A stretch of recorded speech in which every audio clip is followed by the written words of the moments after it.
কিছু অংশে শেড নেই। আর এই পাশে দেখতে পাচ্ছেন দূরে একটা ব্রিজ দেখতে পাচ্ছেন আপনারা, আমি একটু জুম করে দেখাচ্ছি। দূরে একটা ব্রিজ দেখতে পাচ্ছেন। আর এই পাশে হলো আমি আগের ভিডিওতেও যেটা দেখিয়েছি, যেন বাংলাদেশের দ্বিতীয় সুন্দরবন, নিবিড় বনভূমি। আমি সামনে এগিয়ে যাচ্ছি।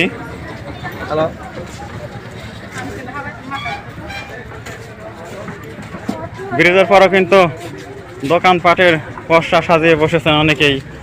এখানে মানুষের চাহিদা অনুযায়ী সরবরাহেরও কিন্তু শেষ নেই। এই যে কলার কাঁদি জ্বলছে, এই যে পানগুলো, মিষ্টি পান কি সুন্দর মিষ্টি পান সাজিয়ে রাখা হয়েছে। পানের যেমন আইটেম আমি কোথাও দেখিনি বন্ধুরা।